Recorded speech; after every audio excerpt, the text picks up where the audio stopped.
por versículo. Hoy vamos a ver como título la familia espiritual de Dios. La familia espiritual de Dios. Dice Lucas capítulo 8, versículo 16 al 21, nadie que enciende una luz la cubre con una vasija, ni la pone debajo de la cama, sino que la pone en un candelero para que los que entran vean la luz. Porque nada hay oculto que no haya de ser manifestado, ni escondido que no haya de ser conocido y de salir a luz. Mirad pues cómo oís, porque a todo el que tiene se le dará, y a todo el que no tiene, aun lo que piensa tener, se le quitará. Entonces su madre y sus hermanos vinieron a él, pero no podían llegar hasta él por causa de la multitud. Y se le avisó diciendo, tu madre y tus hermanos están fuera y quieren verte. Él entonces respondiendo les dijo, mi madre y mis hermanos son los que oyen la palabra de Dios y la hacen. Antes de que entremos a estudiar la familia espiritual, veamos rápidamente los 3 principios para vivir que Jesucristo nos enseña en el versículo 16 al 18. En primer lugar, Jesús dice en el versículo 16 que nadie que enciende una luz la cubre con una vasija, sino que la pone debajo de la cama, ni la pone debajo de la cama, sino que la pone en un candelero para que los que entran vean la luz. En primer lugar, vemos nosotros que la luz tiene un propósito, y el propósito de la luz es alumbrar. Si tú entras a un cuarto y prendes el switch, las tinieblas, ¿dónde están? Desaparecen. Lo único que tienes que hacer para que las tinieblas desaparezcan es prender la luz. Y Jesús nos dice a nosotros en Mateo 5 que somos la luz del mundo. Entonces, si tú tienes la capacidad de alumbrar y tú tienes la capacidad de poder ahuyentar las tinieblas, porque si tú llegas al salón de tu clase, son tinieblas, en tu casa hay tinieblas, en la calle el mundo está en tinieblas, y la única forma en la que en tu escuela, en tu trabajo, tus compañeros de trabajo, en tus familiares, las personas que se reúnen a tu alrededor en tu familia, puedan ver la luz, es alumbrando. Y si tú no tienes esa capacidad de poder alumbrar, ¿y quiénes son aquellos cristianos que tienen esta luz apagada, que están debajo de una mesa, que está algo obstruyendo el poder que tienen de reflejar la luz y la verdad de Jesucristo? Su testimonio. Cuando pierdes tu testimonio, se apaga tu lámpara espiritual. Cuando pecas y no te arrepientes y no confiesas tu pecado a Dios, se apaga la luz dentro de ti. No alumbras a nadie y te conviertes igual que los demás en guías de ciegos. En segundo lugar, dice la Biblia en el versículo 17 que no existen los secretos. No existen nada que haya sido hecho en secreto que tarde o temprano no haya de ser revelado. No hay nada en tu vida. Las personas que tratan de hacer cosas a escondidas, en secreto, ocultarlas porque son obras malas, no saben que tarde o temprano la Biblia promete que se va a manifestar todo lo que hicimos a escondidas, en secreto, engañosamente, porque la Biblia nos advierte que no hay nada oculto, que no hay algún día de ser manifestado. Y en tercer lugar dice Jesucristo en el versículo 18 que debemos de tener cuidado cómo oímos, porque a todo el que tiene se le dará. O sea, que las personas que oyen bien y entienden lo que Cristo ha hecho con lo que está enseñando, se les va a dar más conocimiento. Pero si tú oyes un mensaje hoy en la mañana y llegas mañana y le dices a una persona, el hermano predicó esto, cuando no fue eso lo que predicó el hermano, ni el hermano trató de decir eso, sino que tú lo estás torciendo, lo que tú tienes se te va a quitar. Tenemos que tener cuidado de cómo oímos y que lo que estamos oyendo lo estamos entendiendo. Porque si no tienes la capacidad de asimilar y de entender la información que se te está dando, ¿qué haces con esa información? La tergiversas, la adulteras, la echas a perder, y no es cierto que se enseñó ni se predicó eso. ¿Cuántas veces hemos oído eso? El hermano dijo eso y no es verdad lo que dijimos. Lo que pasa es que oíste mal. Y cuando no tienes esa capacidad de poder, repito, oír la verdad, entonces comenzamos a echar a perder la palabra de Dios. Cuando dice Cristo, mirad cómo oís, la palabra mirar es blepo en el griego, que significa percibir u oír con atención, tener muchísimo cuidado de cómo oímos. Podemos oír, pero equivocadamente, repito. Puedes pensar, adivinar y suponer que sabes lo que oíste, pero puede ser una falsa percepción de la realidad. Y lo que tú dices que oíste, realmente no lo oíste, sino que lo estás tergiversando y echando a perder. La razón es muy clara, la verdad será recompensada, pero la verdad distorsionada nos será quitada tarde o temprano.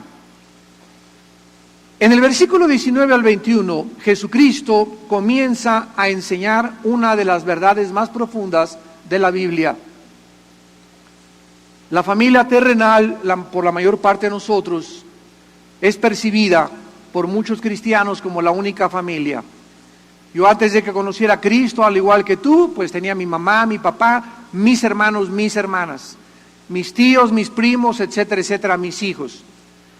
¿Y por qué le llamamos familia? Porque tenemos la sangre de mi madre y la sangre de mi padre. Y mis hermanos son hijos de mi padre, o si son medios hermanos, son hijos de la madre nada más, o del padre y son medios hermanos. Pero a eso nosotros le llamamos aquí en el mundo la familia terrenal. Pero cuando entramos nosotros a Cristo y al reino de Dios, a la dimensión de la luz, entramos, de acuerdo a la Biblia, a otra familia. Y a la familia que entramos cuando nos convertimos a Cristo, que somos todos nosotros, hermanos y hermanas en Jesucristo, de acuerdo a Dios, es la única y verdadera familia que existe. Al principio esto da trabajo poder asimilarlo y entenderlo, pero vamos a ver a continuación por qué Jesucristo le dijo lo que le dijo a su madre y a sus hermanos. En el versículo 19, dice la Biblia que su madre y sus hermanos vinieron a él, pero no pudieron llegar a él por causa de la multitud. Vamos a ver en primer lugar que es muy interesante notar lo que la familia de Jesús no estaba haciendo. Vamos a ver lo que la familia de Jesús no estaba haciendo. En primer lugar, no fueron a visitarle socialmente. No era una visita familiar o social, no era una visita amigable, o sea, de miembros de la familia visitando a otro miembro de la familia. Jesús estaba dentro de una casa compartiendo un estudio bíblico y de repente alguien le manda a decir, oye, o sea, le interrumpen. Cristo está compartiendo la palabra de Dios y lo interrumpen. Oye Jesús, disculpa la interrupción, pero allá afuera tu familia te está hablando. Sin embargo, Jesús, vamos a notar, no interrumpe el estudio, sino que en lugar de ir y decirle, espérame tantito, ahorita vengo, aprovecha este incidente para enseñarles a todos los que estaban en ese estudio una de las verdades espirituales más preciosas de la palabra de Dios. En segundo lugar, la familia no le visitó para escucharle, ni querían entrar tampoco al estudio bíblico. Esto queda comprobado por el hecho de que los hermanos de Jesús no creían en él, porque no entraron al estudio, sino que lo mandaron llamar. Díganle que salga. O sea, ellos hubieran llegado, tocar la puerta, y después de que llegan tarde y todo, y entran al estudio. Pero ellos no venían al estudio bíblico, ellos querían que Jesús interrumpiera su estudio y saliera y se ocupara de ellos. Entonces nos damos cuenta, ¿verdad?, que lo mandaron llamar. También notamos que la familia llegó tarde al estudio de Cristo, llegaron a la mitad de la predicación. En tercer lugar, no se metieron en medio de la gente para llegar a Él. Bastó que hubiera un poco de gente afuera para que fuera suficiente de que ellos no se abrieran paso, sino que pudieran llegar a Jesucristo. En lugar de haber entrado para buscarle y encontrarle, le mandaron llamar. Hubieran abierto la puerta, déjenos entrar, somos la familia de Jesús, los hubieran dejado entrar, eran la familia de Jesús. Pero ellos, repito, no hicieron eso, sino que al llegar a la puerta, dijeron, manden el recado, que salga, porque lo estamos buscando. Parece que de alguna manera la familia de Jesús estaba avergonzada de identificarse con Él. Entonces, ¿para qué lo fueron a buscar? Vamos a ver que al principio, en Juan capítulo 2, al principio de su ministerio, algunos de la familia de Jesucristo le apoyaban y algunos le comenzaron a seguir. Y así fue durante el principio de sus viajes evangelísticos a la ciudad de Capernaum. Dice en Juan capítulo 2, versículo 12, después de esto descendieron a Capernaum, él, su madre, sus hermanos y sus discípulos, y estuvieron allí no muchos días. En segundo lugar, la familia de Cristo fueron testigos de dos eventos significativos al principio del ministerio de Jesús, cuando Jesucristo regresó a su hogar donde él creció, que se llamaba Nazaret. Escucharon que Jesús confirmó ser el Mesías, escucharon que su hermano, su mamá también, la Virgen María, escuchó que Jesús dijo en Nazaret que él era el Mesías, el Salvador del mundo. Imaginémonos el shock de su familia al escuchar que su hermano estaba diciendo, con el que crecieron en la carpintería, que él era el Mesías prometido de Israel.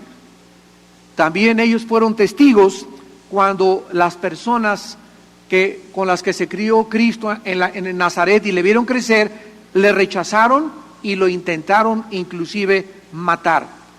Cuando vieron que a su hermano lo estaban tratando de matar y que lo rechazaron, ellos comenzaron a sentir vergüenza y no querían que lo reconocieran delante de su hermano Jesucristo.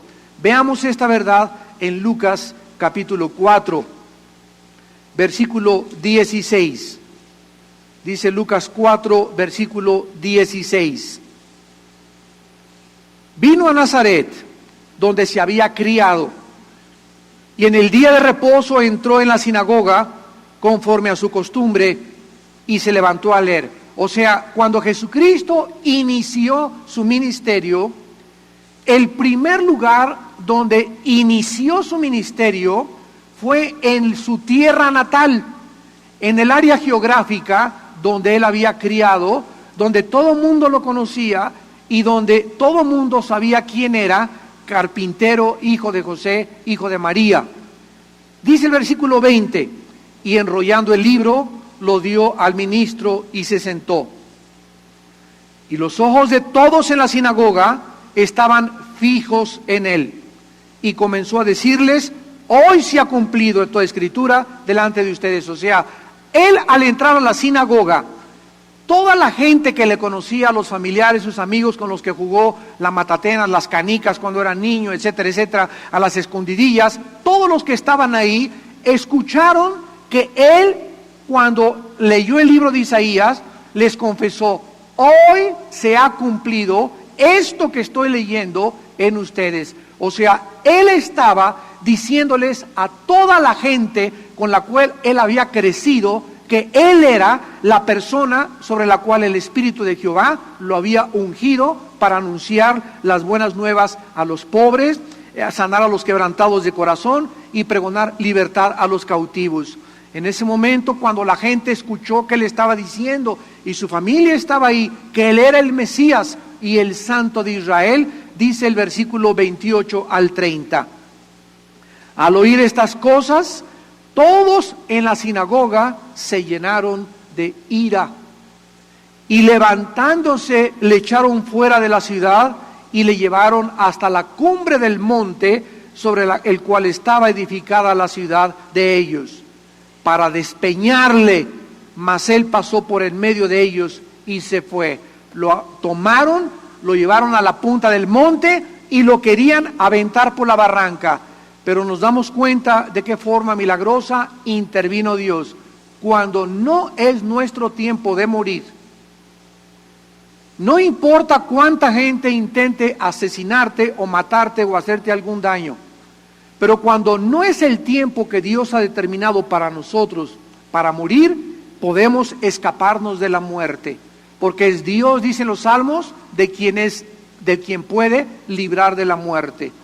Entonces, de alguna forma, ellos se vieron imposibilitados. La intención era despeñarle, y al llegar ahí, se quedaron como congelados, y Jesús caminó tranquilamente en medio de ellos, y nadie le pudo poner una sola mano al Hijo de Dios. Ahora, los amigos de la familia de Cristo también tenían vergüenza de traer a Cristo, porque las gentes de alrededor no querían identificarse con Jesús. Los amigos de la familia comenzaron a decir: tú tienes un hermano loco. Ustedes son la familia de aquel que se dice el Mesías, ¿verdad? Y comenzaron a creer que estaba fuera de sus cabales Cristo, porque él decía que él era el Mesías de Israel. Esta verdad está en Marcos 3, versículo 21. Y dice Marcos 3, 21, cuando lo oyeron los suyos, aquí está hablando de la familia de Jesús. Marcos 3, 21, vinieron para prenderle porque decían: está fuera de sí. O sea, llegó un momento en la vida de Jesús que su familia comenzó a cooperar con los enemigos de su hermano para que lo pudieran tomar, meter a la cárcel y hacer lo que quisieran. Porque la misma familia de Jesús decían que estaba loco, que estaba fuera de sí. Nuestro hermano le está patinando y se le está brincando la cadena, pero feo. Ahora, entonces los hermanos de Jesús y la familia de Cristo, como lo vamos a ver a continuación, no le apoyaban, comenzaron a cooperar para que le pudieran prender, se avergonzaban de él y tampoco creían en él. Ahora miren ustedes, de la incredulidad que la familia de Jesús tenía de Jesús, llegaron al grado de ridiculizarlo, y esto sucedió 6 meses antes de que fuera crucificado. Juan capítulo 7. 6 meses antes de que Cristo fuera crucificado, su familia le estaba ridiculizando públicamente en frente de sus discípulos. Dice Juan 7, del 1 al 5. Después de estas cosas, andaba Jesús en Galilea, pues no quería andar en Judea, porque los judíos procuraban matarle. Estaba cerca la fiesta de los judíos, la de los tabernáculos. Y le dijeron sus hermanos: sal de aquí y vete a Judea, para que también tus discípulos vean las obras que haces. Porque ninguno que procura darse a conocer hace algo en secreto.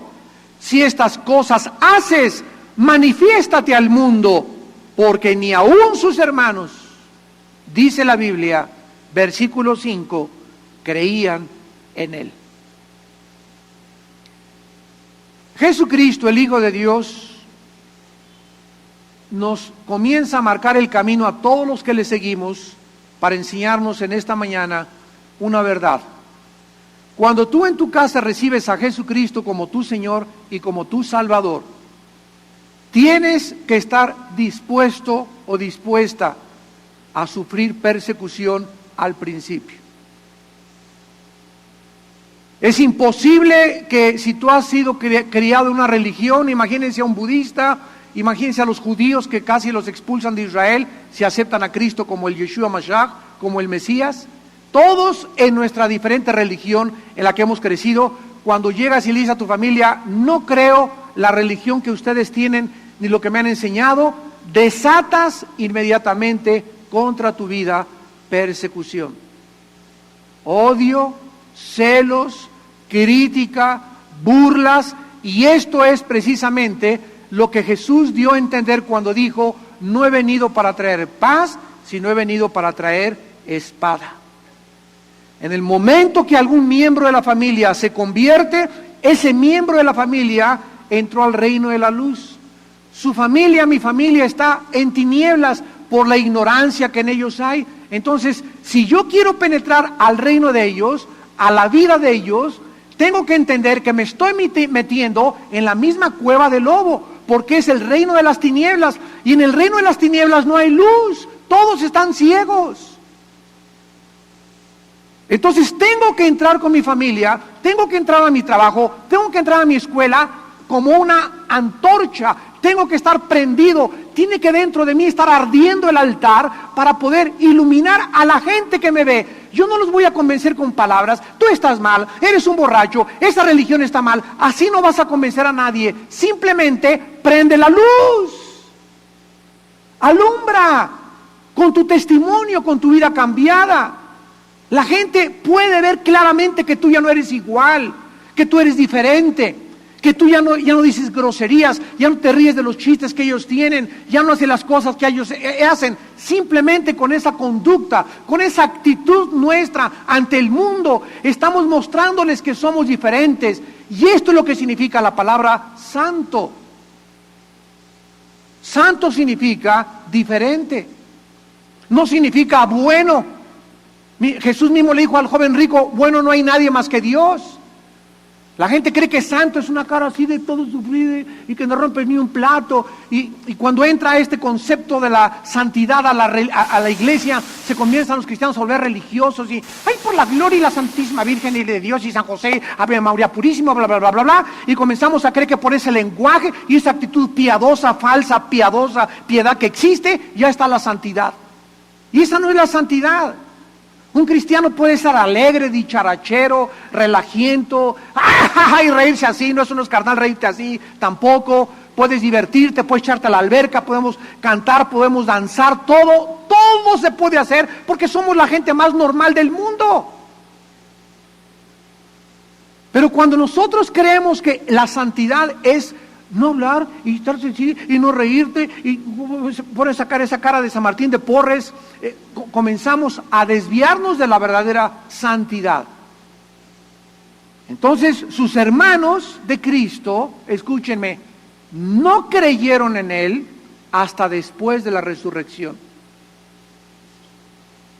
Su madre, la Virgen María, a quien 33 años antes de que Cristo muriera, se le había dicho en una aparición el ángel, tu hijo va a ser el Mesías. Pasaron los años y pasaron los años y pasaron los años, y a ellos, tanto a José como a María, se les comenzó a olvidar, porque así es la naturaleza humana. Tú puedes haber tenido una profecía de Dios hace 3 años que te dijo tal o tal cosa, Dios se te confirmó, y pasa el tiempo y te alejas de Dios y comienzas a olvidarte de la promesa que Dios hizo para tu vida y para tu ministerio. Entonces María estaba en la cruz del Calvario llorando por su hijo, despedazado, y en ese momento, cuando María estaba en la cruz del Calvario viendo a su hijo despedazado, se acordó de Lucas 1, la profecía que le hicieron, una espada atravesará tu corazón. Y el dolor de madre de María al ver a su santo hijo morir en la cruz del Calvario, ahí en ese momento, cuando entró esa profecía y se hizo real y vio en la experiencia que esa profecía se estaba cumpliendo y estaba ya siendo atravesada como una madre que ve a su hijo morir hecho pedazo por sus enemigos, en ese momento María se abrió totalmente, se abrió su mente, se abrió su corazón, y de ahí se fue con los discípulos desde la crucifixión y se fue a encerrar con ellos, y la encontramos a María y a los hermanos de Cristo por última vez en Hechos capítulo 1, cuando en el aposento alto están esperando la promesa de ser bautizados con el Espíritu Santo, y ahí se encontraban María y los hermanos. Ahí ellos pudieron verdaderamente pagar el precio y demostrar que creían en Jesucristo, porque cuando se escondieron, el gobierno romano había amenazado acabar con la secta de los cristianos. ¿Qué estaba pasando cuando lo fueron a buscar? Lo que parece que estaba sucediendo con la llegada de la familia de Jesús es que querían, fíjense ustedes, fueron a buscarle para interrumpir su estudio y traérselo a casa. O sea, por favor, ya no alborotes tanto, vámonos a la casa. Sus hermanos creían que estaba loco, por lo que comenzaron la familia de Cristo a tener miedo de que pudieran realmente hacerle algo a él.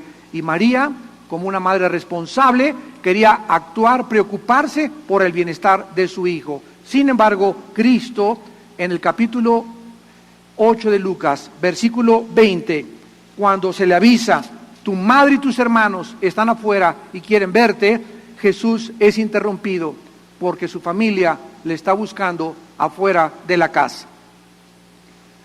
¿Ustedes creen que Jesús no sabía que ahí estaba su madre y sus hermanos? Claro que lo sabía.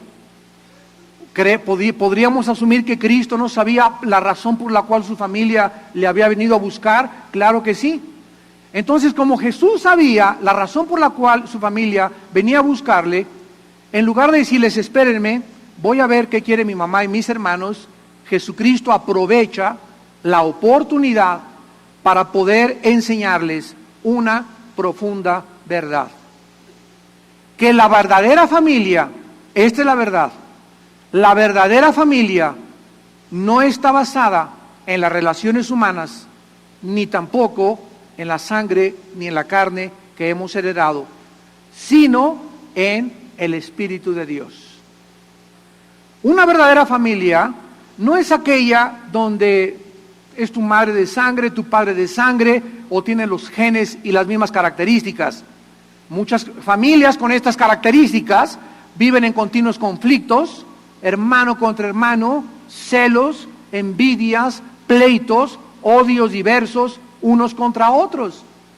Y nos damos cuenta que no es posible que se llamen hermanos y que sean miembros de una familia, y es una familia despedazándose como animales unos contra otros. Hijos contra el padre, la madre contra los hijos, la madre contra el esposo abandonando a todos, dejándolos a todos, yéndose con una chavita y dejando a su familia, a sus hijos por otro lado, sin importarle los traumas psicológicos, ni los traumas espirituales, ni los problemas físicos que puedan sobrevenir, como si nunca los hubiera conocido. ¿Cuántos hombres que me escuchan han llegado a este grado? Te casas con una mujer que Dios te dio como la compañera de tu vida. Te da hijos esa mujer, sufre esa mujer, 3 o 4 hijos, y crece la mujer, y comienza a ponerse un poquito gorda, o un poquito despeinada, y te vas con tu secretaria, y le dices, ya no te quiero, ya no me importa la relación que tenemos tú y yo, no me importan tampoco los hijos que tenemos, no me importa lo que piense nadie, me importo yo, me importa mi placer, me importa el sexo que tenga con esta chamaquita. ¿Quién dice que las guerras es la última etapa a la que llega la humanidad? La humanidad solamente puede ver en las guerras la manifestación de lo que hay como individuos en cada uno de nosotros. Escuchen lo que les voy a leer. Y es tan importante que lo estampé en mi Biblia. Uno de los más grandes hombres de Dios del siglo pasado se llamó C.S. Lewis. Él escribió un libro, no sé si lo tengamos en la librería, que se llama Cristianismo y nada más. Con este libro se convirtió el secretario de Richard Nixon, Charles Colson, que ahora tiene un ministerio de cárceles en todo el mundo. Con este libro, Cristianismo y nada más, se convirtió el presidente Bush, el papá del que es ahorita presidente de Estados Unidos. Con este libro se convirtió Condoleezza Rice, que es la secretaria de Seguridad Nacional ahorita en la Casa Blanca. En fin, es un libro para intelectuales, porque está escrito por el más grande intelectual cristiano que el siglo XX conoció. C.S. Lewis dio estas palabras en la Universidad de Oxford en 1939, a 3 o 4 días de que la Segunda Guerra Mundial iba a comenzar. Él estaba ante puros estudiantes intelectuales a la Universidad de Oxford y C.S. Lewis les dijo estas palabras. Escuchen los que puedan entenderlo. Dijo así: la guerra no crea ninguna situación absolutamente nueva. Simplemente agrava la situación permanente humana para que ya no podamos ignorarla. La vida humana siempre ha sido vivida en la orilla de un precipicio.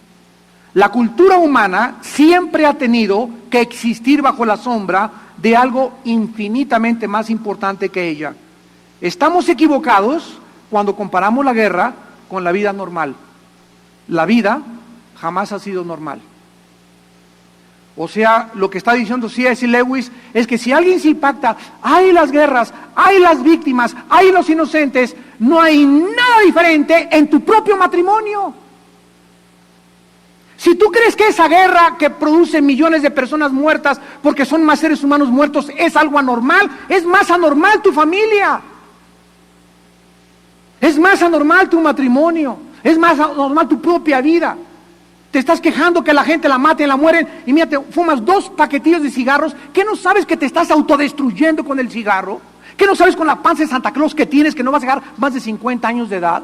¿Qué eso no sabes si no te cuidas? ¿Por qué eres tan autodestructivo? ¿Por qué tratas a tu esposa como la tratas? ¿Por qué no te importan tus hijos? Porque hay guerra en tu corazón. Entonces, si nos asustan las guerras que están por el Medio Oriente, no nos hemos dado cuenta que nosotros somos más anormales que las propias guerras como individuos. Es lo que C.S. Lewis les trató de comunicar a los estudiantes de Oxford antes de que comenzara la Segunda Guerra Mundial. Somos una verdadera contradicción como seres humanos.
Hablar de cosas que no entendemos, y repito, porque como dijimos, las oímos mal, y cuando oímos mal, tergiversamos y adulteramos lo que nosotros realmente quisimos decir.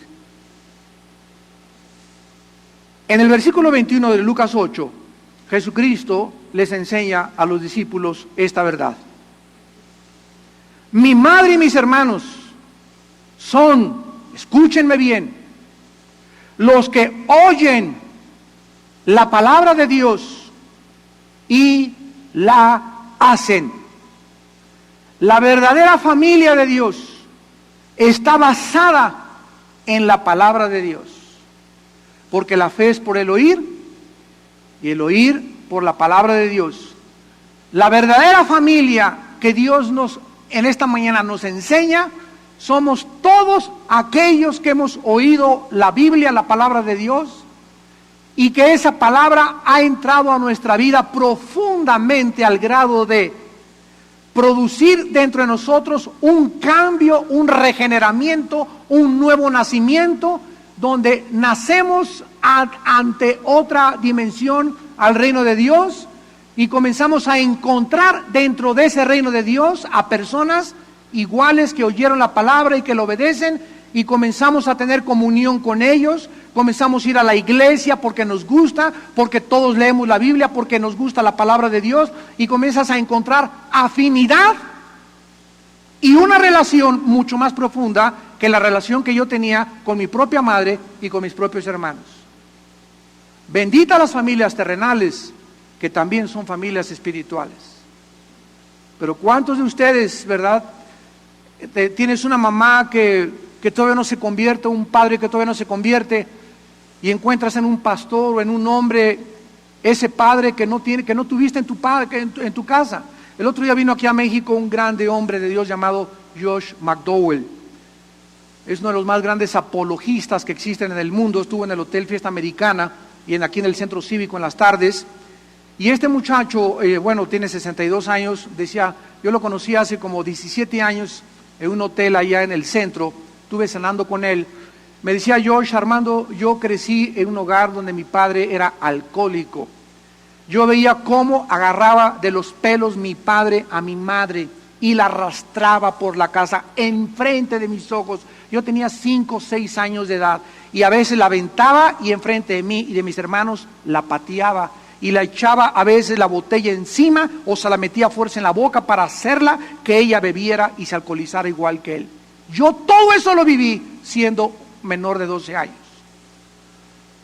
Llego a la universidad y comienzo a oír de Cristo, se convierte al cristianismo y al entrar al reino de Dios, él como todos nosotros entramos al reino de Dios lastimados, entramos heridos, pero con traumas profundos de lo que le hizo mi padre a mi madre, o tu madre a tu padre, o de lo que te hicieron cuando eras niña. En fin, todos entramos al reino de Dios lastimados, con cicatrices muy profundas en nuestra alma y en nuestro corazón. Y esas cicatrices y esas heridas que todos nosotros tenemos al entrar al reino de Dios, solo Cristo las puede sanar. Entramos a un hospital al reino de Dios. El reino de Dios es un ejército, es un hospital. Hay muchos retratos que la Biblia ilustra qué es la vida cristiana. Pero el más importante es eso, es un hospital. Ahora, cuando tú entras a un hospital, entras porque tengo aquí una herida. Pero si la enferma te dice, déjame curarle, no me cure.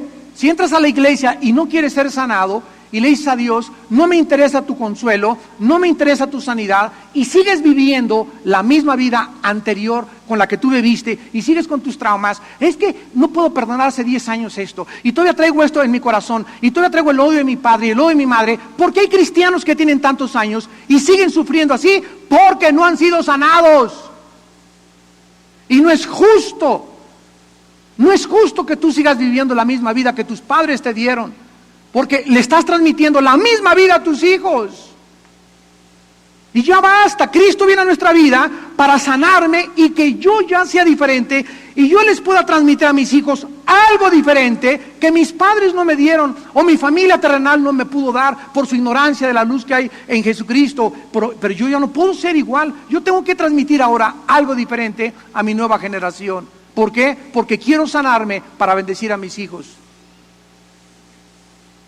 Y nunca dejamos este proceso de sanidad. Toma toda la vida. No hay una sola persona que pueda decir, ya tengo toda la información, ya estoy sanado. Todos los días yo encuentro en mi propia vida tantas áreas que todavía están sangrando poquito. Y necesito esa área, meterle el tip con el alcohol y ponerle ahí y estarle todos los días aplicándome la palabra de Dios aquí, aplicándola al corazón, aplicándola a mi mente, aplicándola a mis ojos, la palabra de Dios, aplicando la sangre de Cristo diario, porque el que piensa que está firme, el que piensa que ya la hizo, el que piensa que ya no tiene nada que cambiar en su vida, cuídate, porque ahí te puedes caer.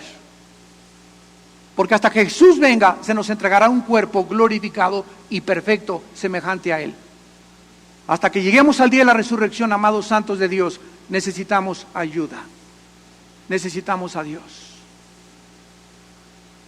Y tú no puedes rechazar la ayuda que Dios te está brindando a través de la palabra, a través de los pastores, a través del consuelo, a través del Espíritu Santo. No lo rechaces. No rechaces a Dios.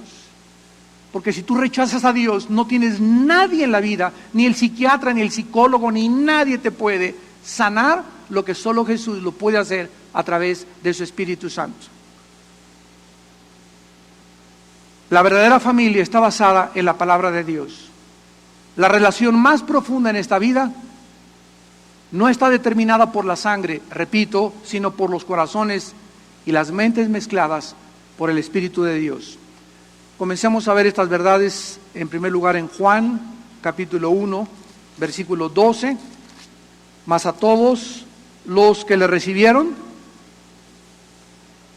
a los que creen en su nombre, les dio potestad de ser hechos hijos de Dios. En esta última semana me metí a estudiar la masonería. Alguien de mi familia me dijo la semana pasada: Armando, ¿no tienes un mensaje sobre los masones y la Biblia? Y me encontré a un hermano muy amado mío que me dijo: fíjate que tengo 2 tíos que son pastores y son masones. Y tengo otro que es anciano gobernante de otra iglesia y es masón. Y me vino a la mente cuando hace algún tiempo en la Universidad de Carolina del Sur, que estaba dando una conferencia yo, en la Universidad de Greenville, 2 pastores traían la escuadra y el compás en un anillo, y cuando se sentaron a comer y pusieron así su mano sobre la mesa y les vi el anillo de los masones, les dije: ¿cómo pueden ustedes ser cristianos y ser masones?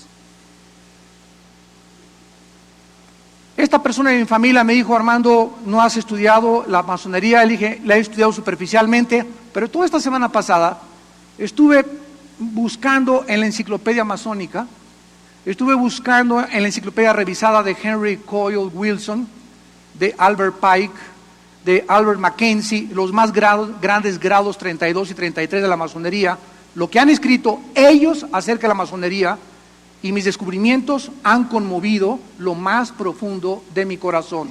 La masonería tuvo su origen en la brujería, en los Rosacruces y en los caballeros templarios del orden de Satanás y de Lucifer.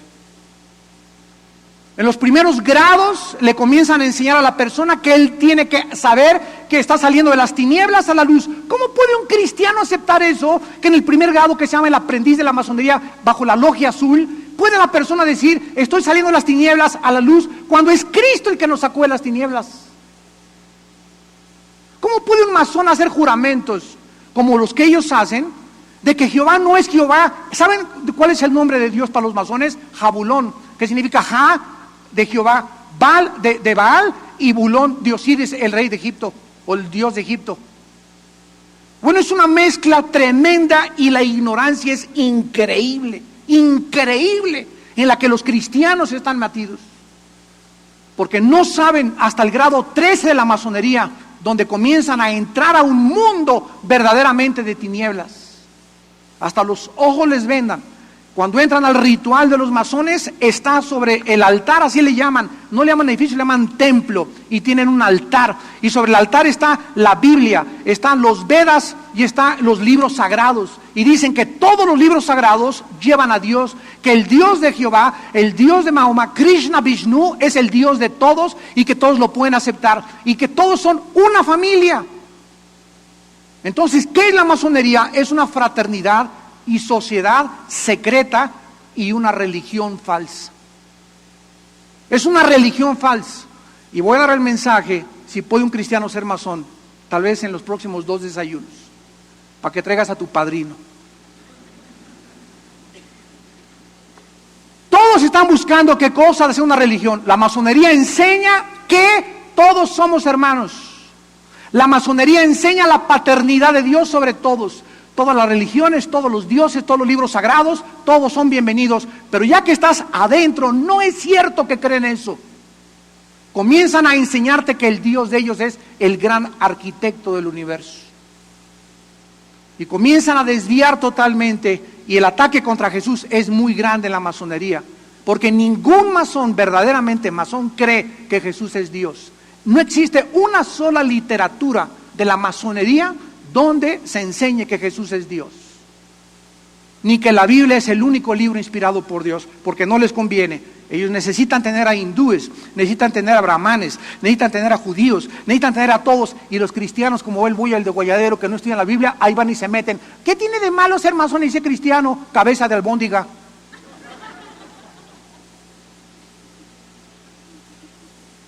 Dice Juan 1:12, masones que me escuchan, más a todos los que le recibieron, a los que creen en su nombre, a ellos y a nadie más Dios les ha dado un poder, una potestad, un derecho de ser hechos hijos de Dios. Es cuando entramos al reino de la luz verdadera. Jesús dijo, yo soy la luz, no los masones. Jesús dijo, yo soy la luz, yo soy la verdad y yo soy la vida, no los masones ni ningún otro sistema de pensamiento. Es Jesús el único que puede tener la luz y la verdad, y en Él están encerrados todos los secretos de la sabiduría y del conocimiento. Es al entrar a Jesús que nos volvemos miembros los unos a los otros de la familia de Dios. En Primera de Corintios capítulo 6, versículo 17, dice Pablo, pero el que se une al Señor, un espíritu es con Él. Dios toma al creyente y lo mezcla con el corazón de todos mis hermanos. Y ahora descubro que un hermano en Cristo tengo yo más afinidad, más relación, más comprensión que mis propios hermanos o hermanas terrenales, carnales, que no son cristianos.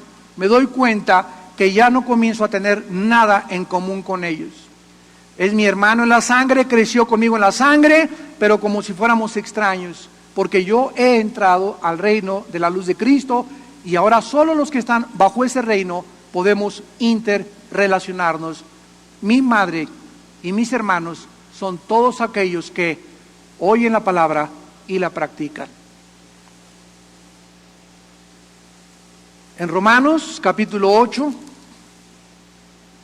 versículos 15 al 17, la palabra de Dios dice, pues no habéis recibido el espíritu de esclavitud para estar otra vez en temor, sino que habéis recibido el espíritu de ¿qué? De adopción, por el cual clamamos, Abba Padre. El espíritu mismo da testimonio a nuestro espíritu de que somos ¿qué cosa? Hijos de Dios. Los masones no son hijos de Dios. La fraternidad masónica no te hace hijo de Dios. Mentira de que todas las religiones llevan a Dios. Mentira de que todos los seres humanos somos hermanos y hermanas. Yo no puedo llamarle un hermano o una hermana a una persona que profesa otra religión. No es mi hermano, aunque suene bonito, hay todos hermanos, pero no es bíblico.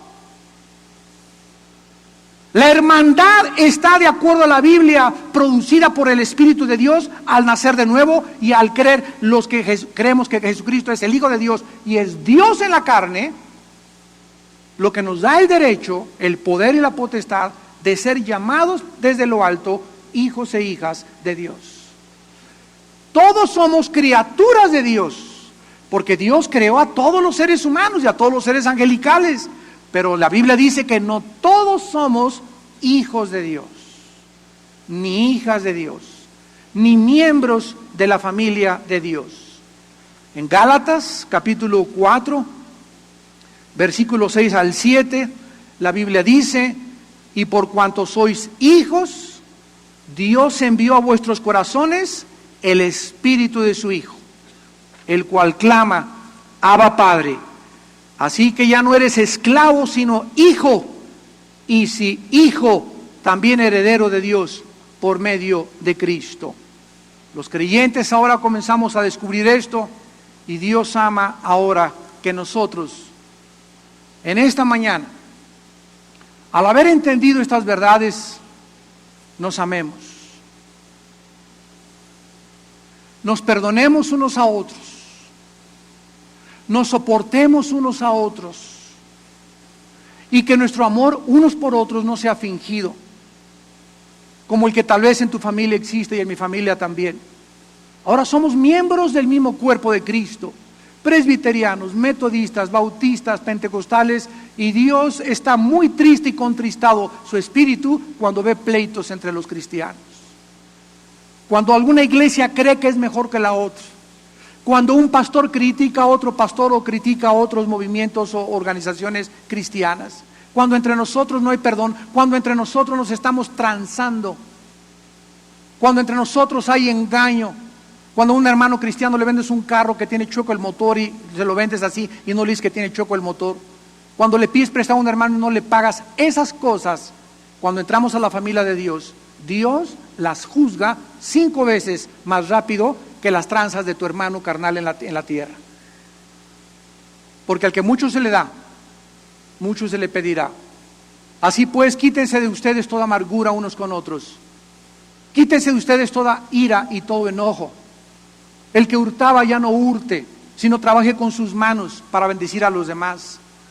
Quítense de ustedes todo engaño, toda fornicación, lascivia, pensamientos impuros, porque somos miembros de su cuerpo, y el cuerpo de Cristo es santo, y Él anhela que nosotros haya esa santidad, porque somos la familia espiritual de Dios. Oremos.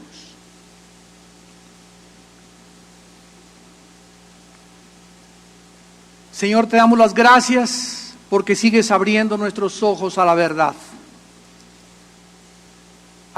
que solo en tu palabra puede existir.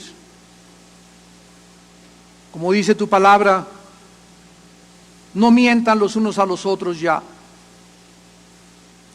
Despójense del viejo hombre, vístanse del nuevo, el cual conforme a la imagen del que lo creó, se va renovando hasta el conocimiento pleno.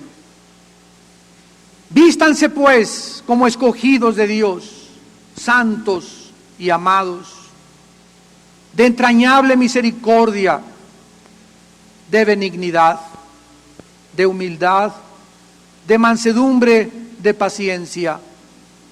Sopórtense unos a otros y perdónense unos a otros si alguno tuviere queja contra otro. De la manera que Cristo los perdonó, así háganlo ustedes como miembros de la familia de Dios que son.